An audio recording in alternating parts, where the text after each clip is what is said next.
দেখেছি, তখন নিজে আন্দোলন করেছি কোটার সময়, আমরা সর্ব আন্দোলন দেখেছি। সেই জায়গাগুলোতে কখনোই আন্দোলনটা এত বড় রূপ ধারণ করেনি।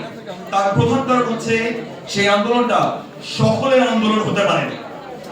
আজকে এই প্রাইভেট ভার্সিটির ছাত্ররা যখন এই আন্দোলনটাতে নেমেছে, আমরা এই আন্দোলনের একটা সফলতা দেখতে পেরেছি। আর সেক্ষেত্রে আমার মনে করি জাতীয় নাগরিক কমিটি এই যে আলোচনাটুকু শুরু করেছেন, সেই আলোচনাটুকু অনেক বেশি দরকার। কারণটা কি? আজকে কি হচ্ছে? আজকে প্রত্যেকটা ফোরামে, কমিশন বলেন, রিফর্ম কমিশন বলেন, যে কোনো জায়গায় বলেন, আপনি দেখবেন প্রাইভেট ইউনিভার্সিটিতে যারা মুখ্য ভূমিকা রেখেছে তাদের কোনো কথা নেই, তাদের কোনো জায়গা নেই। এটা তো হওয়ার কথা নয়। প্রত্যেকটা আন্দোলনে যেমন একজন পাবলিক স্টুডেন্ট ভূমিকা রেখেছে, পাবলিক ইউনিভার্সিটির ভূমিকা রেখেছে, একইভাবে প্রাইভেট ইউনিভার্সিটি স্টুডেন্টও সেই ভূমিকাটা করে রেখেছে। আর আমি যদি নিজেকে মনে করি, অনেকেই মনে করেন যে শিক্ষকতার দায়িত্ব শুধুমাত্র ক্লাসে পড়ানো, কয়েকটা পাবলিকেশন করা না।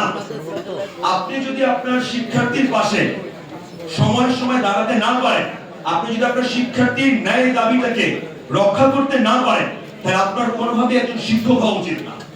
একজন শিক্ষকতার কাজ শুধুমাত্র ক্লাসরুমে না, একজন শিক্ষকতার কাজ এমন একটা ফিগার হওয়া যেটা একজন শিক্ষার্থী সারা জীবন আইডলাইজ করবে, প্রত্যেকটা মোমেন্টে মনে রাখবে।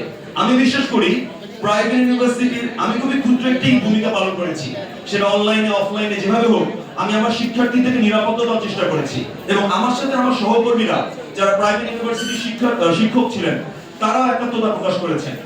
এই যে ভূমিকাটুকু, আমার মনে হয় এই ভূমিকাটুকুর ক্ষেত্রে সকলেরই সমতার দিকে এগিয়ে আসা খুবই জরুরি। সর্বশেষে আমি আমার বক্তব্য দীর্ঘায়িত করব না। আমার মনে হয় প্রাইভেট ইউনিভার্সিটির এই এন্টিটিটা, এই যে আলোচনাটা প্রাইভেট, এই শব্দটা থেকে আমরা বেরিয়ে আসি।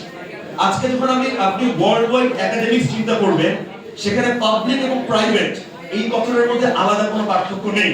ইউনিভার্সিটি মানে ইউনিভার্সিটি, বিশ্ববিদ্যালয় মানে সেখানে হচ্ছে সব রকম চর্চা হবে, সাংস্কৃতিক চর্চা হবে, শিক্ষকতার চর্চা হবে, শিক্ষার্থীদের চর্চা হবে। তো আমরা মনে করি প্রাইভেট পাবলিক এই ধারণা কিন্তু বেরিয়ে এজ এ শিক্ষার্থী হিসাবে আমরা নতুন বাংলাদেশ গড়ে তোলার ব্যাপারে এগিয়ে যাই। চুলটা আমার ক্যামেরায় চলে আসে।